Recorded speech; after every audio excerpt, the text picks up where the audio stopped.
बिस्मिल्लाहिर्रहमानिर्रहीम। व्यूअर्स, हम quadratic equations को यूज़ करते हुए प्रैक्टिकल लाइफ के कुछ क्वेश्चन सॉल्व कर रहे हैं। इस सिलसिले में एक्सरसाइज 4.10 का क्वेश्चन नंबर 9 है।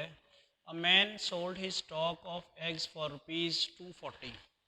एक आदमी के पास कुछ एग्स का स्टॉक था, उसने ₹240 का वो स्टॉक सेल किया। इफ़ ही हैड 2 डज़न मोर, अगर उसके पास उस स्टॉक में 2 डज़न एग्स ज़्यादा होते, he would have got the same money by selling the whole for 0.50 per dozen cheaper। तो अगर उसके पास स्टॉक में 2 डज़न एग्स ज़्यादा होते और वो पर डज़न प्राइस जो है 0.50 कम प्राइस में सेल करता, तो उसको उतने ही पैसे मिलने थे जो पहले उसको मिले 240। फाइंड, या क्या क्वेश्चन कह रहा है, how many dozen eggs did he sell. तो ये बताएं कि उसने कितने डजन एग्स सेल किए। अब मसला ये है कि ये बिल्कुल जिस तरह क्वेश्चन नंबर 8 आपने किया उसी तरह का क्वेश्चन है कि अगर उसकी पर डजन एग्स की प्राइस कम कर दी जाए तो फिर उसको उतने पैसों मिलेंगे अगर उसके पास 2 डज़न एग्स ज़्यादा हों। तो वहाँ भी यही था, जब आपने शीप वाला क्वेश्चन किया वहाँ भी ऐसा ही था कि अगर उसके पास नंबर ऑफ अगर उसके पास शीप की प्राइस 100 रुपीज़ कम हो जाए तो नंबर ऑफ शीप जो हैं 3 बढ़ जाती हैं। तो ये तकरीबन उसी किस्म की सिचुएशन है। तो जो चीज़ आपने फाइंड करनी है वो आप सपोज कर लें। फाइंड आपने क्या करना है, how many dozen eggs did he sell. तो सॉल्यूशन में required number of dozens of eggs आप सपोज कर लें एक्स। ठीक है, तो अब प्राइस ऑफ 1 डजन एग किस तरह निकालेंगे आप। टोटल अमाउंट कितनी है इसने उसको हासिल हुई है, जी बताएंगे। वो उसे हासिल हुई है, जितनी डज़न उसने एग्स सेल किए हैं उनकी प्राइस उसको हासिल हुई है 240। मुझे सिर्फ आपसे ये पूछना है, प्राइस ऑफ 1 डज़न एग्स बताएंगे क्या होगी। 240 रुपीज़ टोटल अमाउंट उसे रिसीव हुई और वो as a result of X dozen eggs sell करने में हुई। एक डज़न की प्राइस क्या होगी। अगर आप 12 पेंसिलें 120 रुपीज़ की खरीदते हैं तो एक पेंसिल कितने की हुई, कैसे पता चला।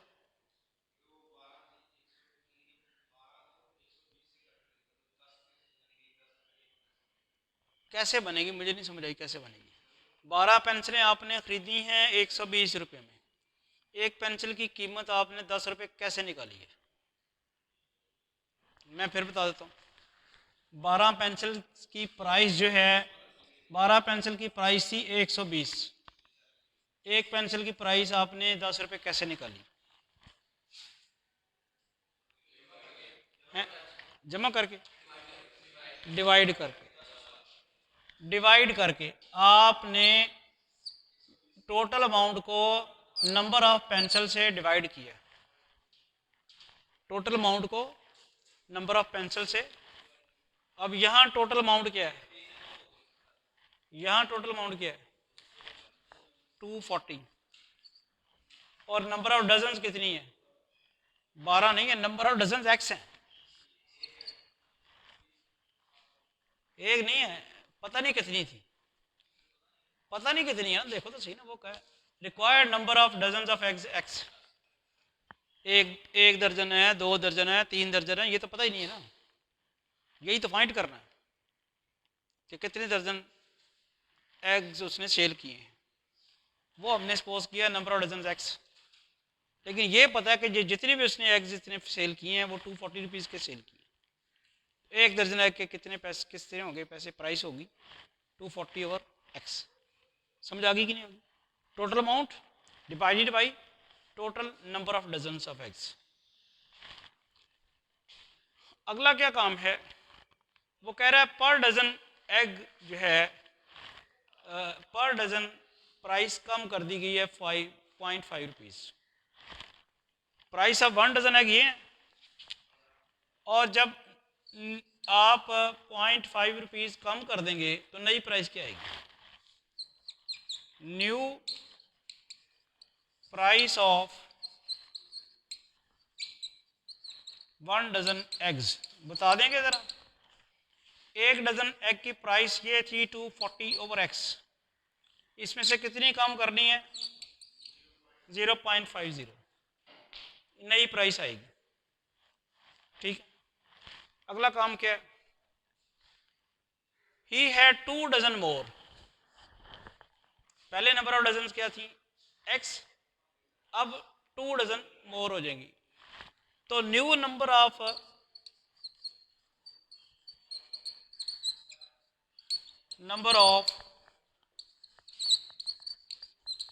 डजन ऑफ एग्स वो बताएंगे कितनी बनेगी?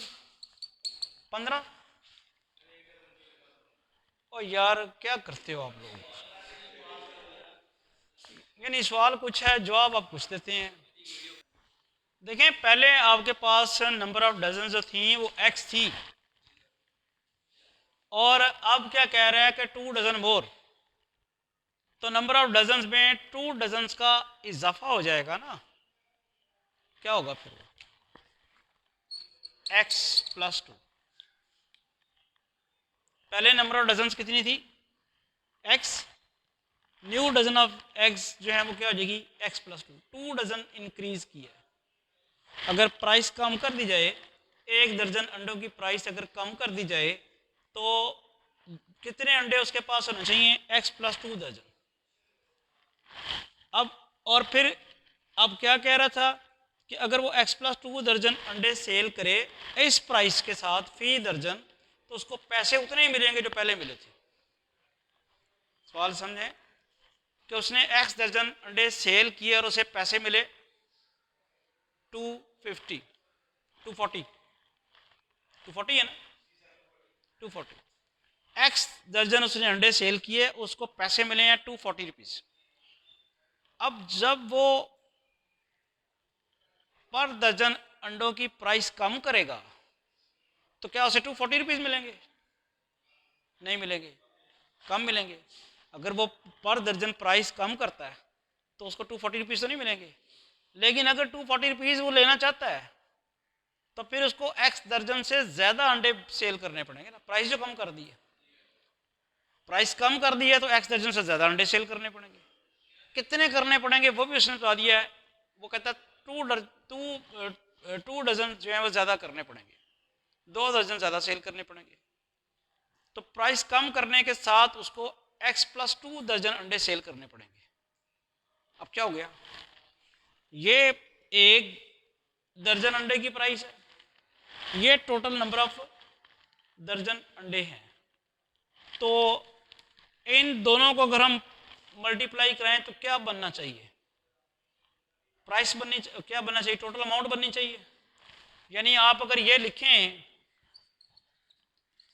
प्राइस ऑफ 1 डजन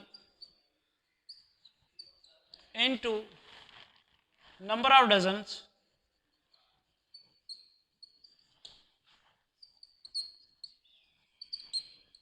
तो क्या आएगा?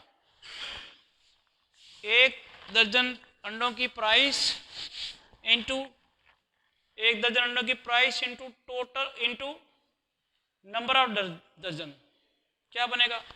Total amount. और ये क्या बन जाएगा? 1 price of 1 dozen 240 over x minus 0.5 into number of dozens, number of dozens है x plus 2 is equal to कितनी टोटल अमाउंट है 240।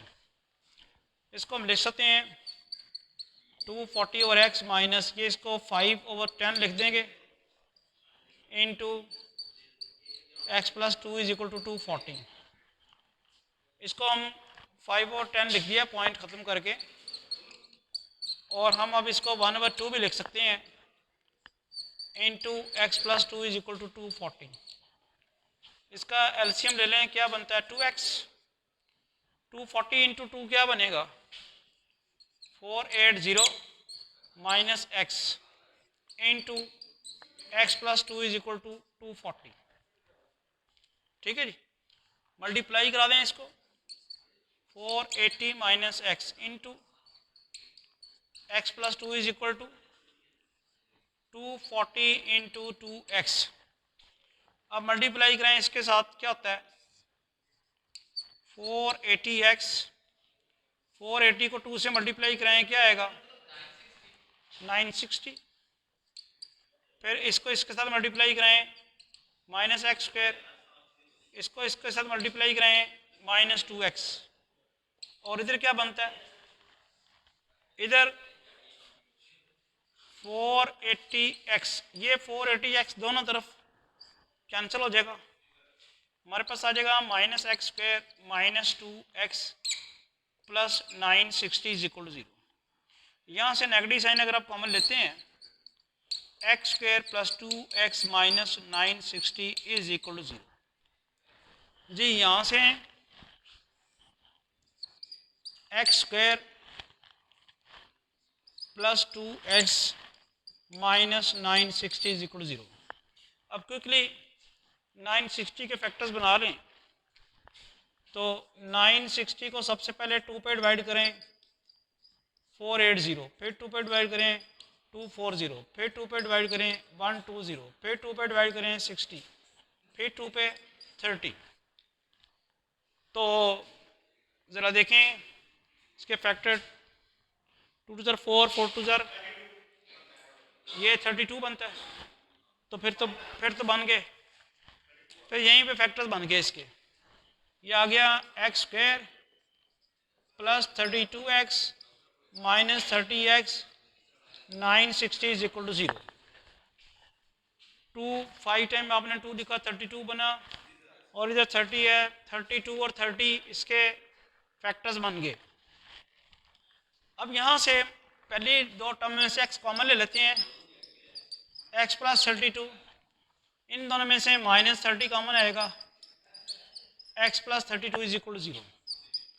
ये बनेगा x minus 30 into x plus 32 is equal to 0, x minus 30 is equal to 0, x plus 32 is equal to 0। यहाँ से x is equal to 30 और यहाँ से x is equal to minus 32। x किस चीज़ को रिप्रेजेंट कर रहा था, x आपका है required number of dozens of eggs. तो number of dozens of eggs जो हैं वो क्या नेगेटिव हो सकते हैं, तादाद तो कभी नेगेटिव नहीं होती, लिहाजा ये आंसर ठीक नहीं है, ये ठीक है। तो कितने दर्जन एग्स होंगे फिर 30 दर्जन। Required number of dozens of eggs वो आ गए हैं 30। Thank you.